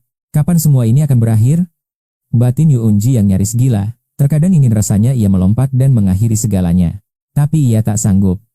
Yu Hujin menghela napas, gedung nomor 1 masih stabil selama suamiku yang memegang kendali. Lihatlah gedung lain, semuanya sudah hancur total. Tiba-tiba, suara kode akses pintu terdengar memecah keheningan. Yu Hujin segera menyembunyikan adiknya dan menatap pintu dengan waspada, hingga ia melihat suaminya yang datang. Ia mengembuskan napas lega. Bagaimana keadaan di luar? Mengapa gedung nomor 3 masih saja meminta pasokan senjata? Sambil membantu suaminya melepas jaket, Yu Hujin bertanya penasaran, sementara Yu Unji bergegas membawakan segelas air. "Kakak ipar, minumlah dulu." Li Yong menerima gelas itu sambil mengucapkan terima kasih dengan nada yang hangat. Namun ia tak berani meminumnya sekaligus, hanya seteguk kecil yang diambil sebelum meletakkannya kembali di atas meja. Kalimat berikutnya membuat wajah kedua bersaudara itu pucat. Seluruh pria di gedung nomor 3 dipastikan telah tewas. Mereka saling pandang dengan penuh tanda tanya. Bagaimana mungkin pembantaian massal terjadi begitu cepat dan senyap? Li Yong meraba pinggangnya mencari rokok, namun ia tersadar bahwa benda itu sudah lama hilang dari peradaban. Semua ini adalah ulah seorang kurir makanan, ungkapnya. Kedua wanita itu seakan tak percaya dengan pendengaran mereka. Dulu aku mengira rumor tentang kehebatan para kurir makanan hanyalah lelucon, tapi sekarang segalanya terasa sangat nyata. Aku punya bukti videonya di sini, kalian harus melihatnya sendiri. Li Yong segera mengeluarkan ponsel miliknya. Terlihat tumpukan mayat yang menggunung di area taman bawah. Pemandangan mengerikan yang membuat kedua bersaudara itu gemetar. Sambil duduk di sofa dan menatap layar ponsel, alis Yu Hujin berkerut. Kurir ini, wajahnya terasa sangat familiar. Dia pernah mengantar pesanan ke rumah kita, kan? Li Yong mengangguk pelan membenarkan dugaan sang istri. Yu Eun-ji justru terpaku pada Sun Tin dan NB. Pakaian mereka yang terlalu terbuka membuatnya tersipu malu. Bagaimana mereka bisa terlihat sebersih itu? Rambut mereka bahkan tetap lembut meski aku sendiri kesulitan merawat diri. Di tengah dunia yang hancur, naluri kewanitaan Yu Unji tetap muncul, membandingkan kecantikan dirinya dengan mereka. Ia merasa kecantikannya tak kalah saing. "Kakak ipar, mengapa wanita-wanita itu mau mengikuti seorang kurir makanan? Apakah mereka dipaksa atau diancam?" Tanya Yu Unji penasaran melihat dua wanita cantik yang tunduk pada satu pria. Li Yong menjawab dengan dingin, "Lihatlah ekspresi mereka baik-baik. Apa itu terlihat seperti orang yang sedang terancam? Lihat betapa patuhnya mereka, bahkan bertingkah seperti kucing manja tanpa ada rasa benci sedikit pun di mata mereka. Mereka seolah bangga menjadi peliharaan kesayangan sang kurir. Jelas sekali mereka telah didoktrin secara total." Li Yong sangat yakin dengan teorinya. Yu Eun-ji pun mulai meragukan penilaiannya sendiri setelah melihat video itu. Bagaimana mereka bisa sebersih itu? Rasanya mustahil kecuali mereka baru saja mandi dengan air yang melimpah. Padahal sekarang saluran air sudah mati. Pasangan itu saling bertukar pandang, tak mampu memahami misteri di depan mata. Yu Eun-ji menutup mulutnya karena syok, sementara Yu Hujin terpaku menyaksikan aksi brutal dalam video 3 menit itu. Sangat intens. Butuh waktu lama untuk mencerna ini. Apa kurir itu seorang ahli bela diri tingkat nasional? Yu Hujin bergumam kosong. Apapun itu, gedung nomor 3 kini hanyalah kuburan. Suara tembakan tadi adalah akhirnya. Entah sang kurir yang akhirnya tumbang, atau para wanita di sana yang kini menemui ajalnya, tak ada pilihan lain. Harus diakui, kecerdasan 11 Yong masih sangat tajam, karena ia berhasil menebak situasinya. Lalu Yue 1 bertanya pelan. "Bagaimana hasil pertemuan hari ini?" 11 Yong tidak langsung menjawab, ia justru menoleh ke arah sosok itu. Ia menyuruh Kang Zi untuk segera mengambil roti di dalam kamar, dan gadis itu pun langsung beranjak pergi. Meski pintu telah ditutup rapat, ia segera menempelkan telinganya demi menguping pembicaraan rahasia di balik sana. Setelah saudaranya pergi, 11 Yong memperingatkan Shanghai bahwa keamanan gedung ini hanyalah bersifat sementara. Kekacauan besar segera tiba, saat beberapa orang mulai menukar bahan makanan dengan kehormatan para wanita. Mereka bergerak secara rahasia di belakangku, dan tindakan menjijikan seperti ini harus segera dihentikan sekarang juga. Walau ditekan banyak pihak, untungnya Kang Zi selalu setia mendukungku saat kami berjuang mencari persediaan makanan. Tanpa bantuannya, aku pasti sudah diremehkan sejak lama. Hal ini membuat Hulin merasa sangat cemas akan masa depan. Kau harus menyiapkan mental Kang Zi, karena parasnya yang cantik pasti akan segera mengundang bahaya yang tidak terduga. Yun terdiam melihat banyaknya bahaya di luar sana, sementara Hulin hanya bisa menyatukan tangan sambil berdoa. Berharap bencana ini segera berlalu. sementara Kang Ji yang diam-diam menguping langsung terduduk lemas di atas lantai. Wajahnya menjadi pucat pasi saat terbayang para wanita yang nekat mengakhiri hidup dari atas gedung yang tinggi. Isak tangis pelan pecah karena rasa tak berdaya, sementara di sisi lain, segalanya masih terlihat baik-baik saja. Bagaimana keadaan putriku? Yulan mengangguk pelan dan berkata bahwa tidak ada kejadian yang luar biasa hari ini. Kantin sekolah masih menyediakan logistik yang cukup, apalagi para mahasiswa di sana memiliki tingkat kesadaran yang tinggi. Sangat berbeda dengan para penghuni di sini yang sebagian besar adalah masyarakat kelas bawah yang penuh penderitaan. Rasa dendam terhadap ketidakadilan membuat mereka kehilangan sisi kemanusiaan dalam waktu yang sangat singkat. 11 Yong menghela napas panjang berkali-kali. Ia merasa heran dengan cara dunia yang kejam ini bekerja. Mengapa kita tidak bisa bersatu melawan bencana? Namun jauh di lubuk hatinya, ia menyadari sebuah kebenaran pahit. Saat stok makanan habis, tingkat pendidikan setinggi apapun akan runtuh dan kembali ke insting hewan buas. Tiba-tiba suara muntah terdengar di tangga gedung 3, saat kau bersandar pada pegangan tangga dengan napas memburu. Ini pertama kalinya kau menghabisi begitu banyak nyawa, sehingga kau terus memikirkan hukum rimba di akhir zaman. Tanpa sadar kau sedang melakukan sugesti diri, menggunakan hukum kiamat demi menutupi sisi kemanusiaan yang masih tersisa. Kau mencoba membenarkan tindakanmu, namun saat sugesti itu goyah, bayangan mengerikan itu kembali membuatmu merasa mual. Setelah berhasil tenang, kau kembali meyakinkan diri bahwa di dunia ini tidak ada lagi benar atau salah. Yang terpenting hanyalah melindungi kepentingan pribadi, karena moralitas tidak akan bisa menyelamatkan nyawamu saat ini. Tatapan matamu seketika menjadi dingin dan tajam, siap mengikuti hukum kiamat tanpa ada lagi rasa penyesalan. Saat turun, kau melihat dua wanita sedang menyeret mayat, sementara darah merah pekat membanjiri seluruh anak tangga. Aliran darah itu terus menetes di setiap pijakan, sebuah pemandangan mengerikan yang menuntutmu untuk terus waspada. Kau memberikan peringatan, lalu kedua wanita itu mendongak sambil tersenyum meski tangan mereka berlumuran darah segar. Bahkan kulit putih mereka kini ternoda warna merah, menciptakan aura kecantikan yang gelap dan sangat mencekam. Melihat ruangan yang penuh dengan logistik, kau mulai berpikir bagaimana cara memaksimalkan semua sumber daya berharga ini. Barter barang sudah tidak masuk akal lagi, jadi apa sebenarnya hal lain yang masih bisa ditukarkan sekarang? Jika menukar orang, rasanya tidak ada wanita cantik di wilayah ini yang memiliki nilai tukar yang cukup tinggi. Menatap hujan yang turun tanpa henti, kau merasa terjepit karena sangat ingin keluar untuk mencari tambahan makanan. Namun cuaca buruk dan angin kencang terus menghalangi, sementara Liang baru saja selesai membereskan sisa-sisa mayat. Ia kembali dengan kondisi sangat lelah dan segera mandi, sementara kau tidak akan membiarkan kerja keras mereka sia-sia. Hidangan mewah segera kau sajikan di atas meja, jauh lebih berlimpah daripada sebelumnya demi memulihkan tenaga mereka. Pesta barbecue pun dimulai, sebuah pemandangan yang pasti akan membuat para penghuni gedung lain menjadi gila. Bagimu ini hanyalah rutinitas harian yang biasa, meski dunia di luar sana sudah hancur menjadi neraka. Grup obrolan gedung kini sunyi senyap, bisa dipastikan bahwa hampir semua orang di sana telah tewas mengenaskan. Namun di grup besar pemukiman, semua orang sibuk menghujat aksi pembantaianmu, terutama para penghuni di gedung 1. Mereka mengkritikmu dengan merasa paling suci, bahkan menuntut agar kau segera diseret keluar untuk dieksekusi mati. Sayangnya, kini fitur aplikasi telah dibatasi, sehingga mereka tidak bisa lagi mengirimkan bukti video ataupun foto. Video tak bisa dikirim, fitur berbagi mati, komunikasi benar-benar terputus total, panggilan video mustahil dilakukan. Orang-orang di sekitar lenyap bak ditelan bumi, kekacauan meledak di grup residensi. Situasi di sini pun tak jauh berbeda. Mata terasa berat. Kalian telah begadang semalaman demi tugas yang melelahkan. Libur sehari, tatapan menggoda Santine mulai melancarkan aksi rayuan mautnya. Ambe tersipu malu. Santine mulai bermanja di pangkuanmu dengan senyum getir. Bantu aku dulu. Imbalan manis menanti di pelukan pinggang yang hangat.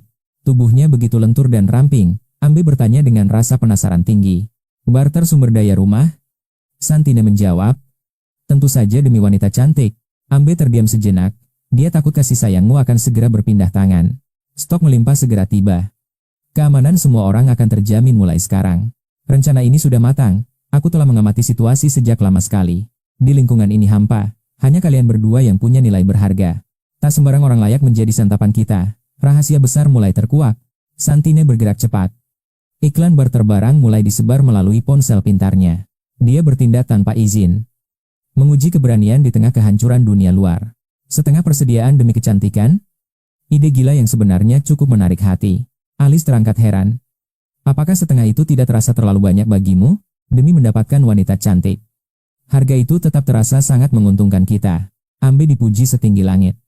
Santine merengut cemburu melihat kemesraan kalian berdua. Persaingan kasih sayang dimulai. Pesan suara segera dikirim ke seluruh grup. Halo penghuni gedung 3. Ini Santine yang membawa solusi bagi kalian. Kelaparan dan kehausan melanda, aku bisa membantu menyelesaikan masalah pelik itu. Barter makanan dengan para wanita cantik. Segera hubungi aku secara pribadi. Foto persediaan makanan dikirim. Umpan lezat telah dilempar ke tengah kolam.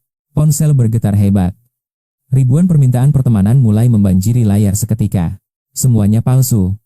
Profil penuh kebohongan dan editan murah yang menipu mata. Harapan sirna seketika. Rencana ini benar-benar tidak punya peluang untuk berhasil. Wanita tua mengaku Dewi. Benar-benar lelucon gila yang menghina akal sehat. Tertawa terpingkal-pingkal. Tampaknya mendapatkan wanita cantik bukanlah perkara yang mudah. Kumpulkan pengalaman perlahan. Waktu adalah satu-satunya hal yang kita miliki sekarang. Barter kecantikan sedang terjadi. Apakah si kurir makanan itu sudah mati? Din Feng curiga. Kekasih di sampingnya membisikkan keraguan yang sangat nyata. Peluru pasti terbatas. Mereka mungkin telah beraliansi dengan sang penembak misterius. Ada ancaman lain mengintai. Mantis mengincar belalang di tengah kegelapan malam. Gedung nomor 3 sangat aneh. Mata Din berkilat penuh ambisi jahat. Cari wanita cantik sebagai mata-mata. Strategi licik mulai dijalankan secara diam-diam. Semua permintaan ditolak.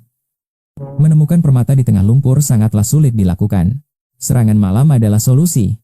Sarang kejam mulai muncul ke permukaan sekarang. Sumber daya lebih berharga. Kamar 2801 menjadi target utama. Yuki Kanji gelisah. Teman-temannya di dunia maya menghilang tanpa jejak selamanya. Kabar buruk terus berdatangan. Hanya kaum elit yang masih merasa aman sedikit. Keamanan hanyalah ilusi sementara. Dia mulai membuka grup pemilik gedung itu. Gosip para wanita beredar luas. Iklan dari Santine muncul di layar ponselnya. Halo semuanya. Apakah rasa lapar mulai membunuh kewarasan kalian semua sekarang? Aku punya solusi. Tukar kecantikan kalian dengan tumpukan makanan ini, wahai kucing manis. Hubungi aku secara pribadi. Mia melihat senyum licik Sunting, membuat Yuki Kanji terbakar cemburu. Perutnya bergejolak melihat tumpukan makanan di foto itu. Namun, stok di rumah masih cukup. Yuki Kanji takkan terjebak. Dia tak sudi merendahkan diri demi makanan seperti peliharaan. Berlatih mengeong, bisa membuat gila. Tiba-tiba, sebuah panggilan suara memecah kesunyian malam. Senyum yang sempat hilang kini kembali. Ternyata Ziwi masih terjaga di larut malam begini. Dengan suara lembut, Yuki menyapa. Dia merindukan sosok pemuda karismatik itu di hatinya. Suasana menjadi hening. Meski belum menikah, ikatan pertunangan telah menyatukan jiwa mereka. Rencana pernikahan akhir tahun hancur karena bencana ini. Bagaimana keadaanmu di sana hari ini? Pertanyaan Jan Ziwi penuh kekhawatiran. Untungnya, semua masih terkendali di sisi ini sekarang. Jangan cemas, ini kawasan villa yang sepi. Persediaan di sini pun masih sangat melimpah. Manajemen apartemen punya stok banyak. Yuki Kanji akhirnya bisa bernapas sedikit lebih lega. Dia berbalik pelan, bahkan sempat melakukan yoga. Jan Ziwi menggoda gadis itu dengan santai. Jan Ziwi ingin Yuki rileks, namun, dia berbisik lirih, kau harus menemukan cara untuk kemari. Senyum pahit terukir. Jarak 400 km memisahkan kota Huang dan kota Yunais.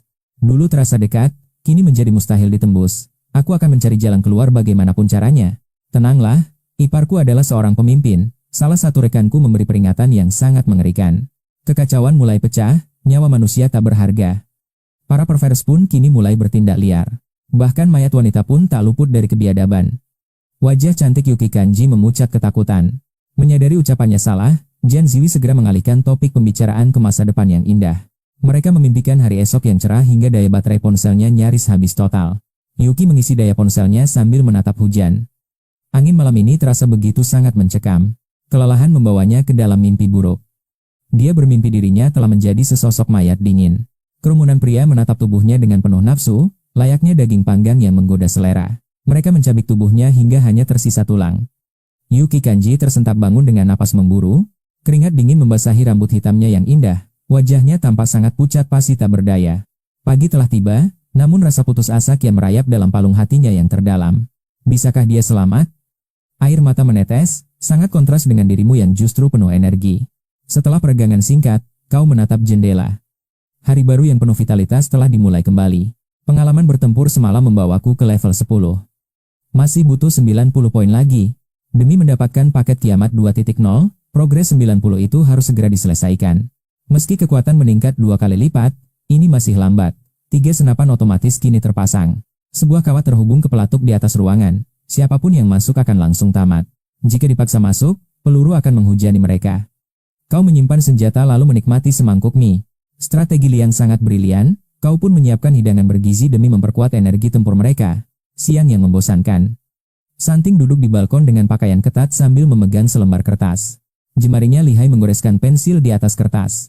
Karena penasaran, kau pun mulai mendekat perlahan. Di balik punggung Sunting, terlihat sebuah sketsa. Namun, isinya sungguh sangat mengejutkan mata.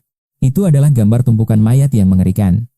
Santing terkejut, tapi kau memintanya tetap tenang. Lanjutkan gambarmu, katamu lembut. Ternyata dia adalah seorang mahasiswa berbakat jurusan seni plastik.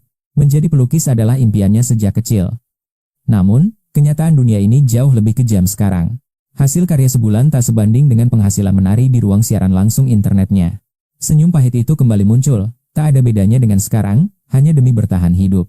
NB datang membawa potongan buah segar. Bakat melukis kakaknya sebenarnya sangat luar biasa. Sayangnya, dia belum bertemu orang yang tepat. Kau pun mulai melahap jeruk kupas itu. Aku pun punya satu impian besar, seruku. Sunting dan Ember menatapku penuh rasa ingin tahu. Sejak kecil, mataku selalu tertuju pada langit biru. Aku ingin menjadi pilot hebat demi melindungi angkasa tanah air. Tapi belajar itu sulit. Nilai nol bertebaran hingga mereka tak tahan untuk tidak tertawa terbahak-bahak mendengar kegagalanku. Sambil mengamati sekitar, tanganku mendarat di bokong sintalnya. Berani menertawakanku, rasakan pembalasanku, ancamku sambil bercanda nakal. Kau benar-benar tak bisa menahan diri, keluh Amber manja saat kulit putih seputih saljunya mulai terlihat. Suasana mulai memanas tanpa sengaja. Lalu Xiao Bei, kenapa kau ingin jadi pramugari? Tanyaku mencoba mengalihkan pembicaraan. Dia menatap langit luas di luar sana. Aku ingin berkeliling dunia secara gratis, menjadi pramugari adalah kuncinya. Aku menarik pinggangnya dan mengecupnya mesra. Dia duduk di sofa, memajukan bibir merahnya yang tampak sangat menggoda. Aku juga bekerja keras, tahu. Sunting mendengus kesal, meletakkan buku sketsanya karena merasa dituduh sembarangan. Sambil berjinjit, dia mengejek tajam, Xiao Bei, kau bukan cuma mau jalan-jalan gratis kan? Akui saja. Kau pasti mengincar pria kaya. Amber hanya bisa terdiam mendengar sindiran dari teman masa kecilnya itu. Membahas mantan suami yang sudah mati itu, tak ada emosi tersisa. Sunting menyodorkan gulungan koran ke mulutnya, seolah mewawancarai, dia meminta cerita. Tidak ada yang spesial, kami hanya bertemu di kelas 1 pesawat terbang. Kami mulai mengobrol akrab. Dia berbohong mengaku lajang, tapi saat aku mengajak menikah, kedoknya akhirnya terbongkar. Ternyata dia sudah beristri dan memintaku menunggu cerai. Dasar pria brengsek, kau terlihat sangat marah mendengarnya. Sunting setuju, Amber pun ikut mengangguk polos. Dia memang sampah. Namun tiba-tiba, aku melontarkan pertanyaan serius. Jadi menurut kalian, siapa yang lebih brengsek? Dia atau aku? Mereka terkejut dan terpaksa menjawab jujur. Jika tidak, mereka akan kelaparan selama 3 hari. Tatapanku begitu tajam, tanpa ada sedikit pun kesan bercanda. Melihat tatapan ragu mereka, aku langsung paham. Kalian menganggapku bajingan juga, kan? Begitu rupanya. Akan kutunjukkan seberapa jahatnya aku. 7 hari berlalu, Din Feng melihat stok makanan yang semakin menipis drastis. Badai mengamuk hebat di luar. Malam ini, dia memutuskan menyerang gedung nomor 3. Pasukan setianya sudah bersiap. Din Feng membuka sisa bir yang ada. 10 pria berbagi minuman dan rokok, menciptakan atmosfer penuh ketegangan. Seperti upacara perpisahan terakhir. Saudaraku, jika kita merebut sumber daya mereka, kita semua akan makan enak. Minuman melimpah dan wanita cantik menanti kita. Kata-kata Din Feng membakar gairah liar di dalam hati mereka. Inilah motivasi mereka. Siapa yang mau bertaruh nyawa tanpa hadiah menggiurkan dan hidangan mewah tak terbatas? Demi wanita dan kesenangan, seru mereka serentak sambil menenggak minuman keras itu dalam satu tarikan kuat. Serasa kembali ke masa damai di kedai pinggir jalan. Kenapa kenangan itu terasa begitu kuno dan jauh? Karena hidup normal telah terlupakan sepenuhnya. Padahal baru sebulan berlalu, tapi rasanya seperti sudah bertahun-tahun. Kak Feng, informan di gedung 1 melapor. Katanya, situasi di sana sudah mulai kacau dan tidak terkendali. Din Feng tertawa dingin sambil mengembuskan asap rokoknya. Siang itu, dia pikir dia bisa mengontrol segalanya. Tanpa logistik yang cukup, kekacauan hanyalah masalah waktu. Dia tahu betul bahwa kebaikan hanyalah sebuah kesia-siaan. Penolong berhati malaikat seperti dia akan menyesal saat semuanya terlambat. Membagi makanan hasil jarahan kepada orang tua adalah sebuah pemborosan, serunya. Kak Feng, malam ini gedung nomor 3 akan jatuh ke tangan kita. Din Feng menyipitkan mata, menyilangkan kaki sambil menatap badai hujan yang semakin menggila di luar jendela. Kelompok Feng Jing dan Sun Ting memiliki banyak pengikut setia. Mereka cukup kompak dan sulit untuk ditembus. Jika ingin menjarah, target utamanya adalah gedung nomor 1. Manfaatkan kekacauan mereka untuk menyerbu masuk sekarang. Habisi semua pria, sisakan wanitanya saja. Rencana keji itu disambut anggukan mantap dari para anak buahnya. Tiba-tiba, ponsel Din Feng berdering nyaring, raut wajahnya berubah drastis saat membaca pesan singkat yang masuk. Matanya membelalak kaget. Apa? Feng Jing mengajak kita berkoalisi menyerang gedung nomor 1 malam ini juga. Kemarahan meledak.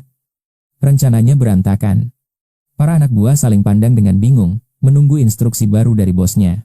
Jadi, gedung nomor 3 tetap kita serang? Tanya salah satu bawahan sebelum menciut karena tatapan mematikan Feng.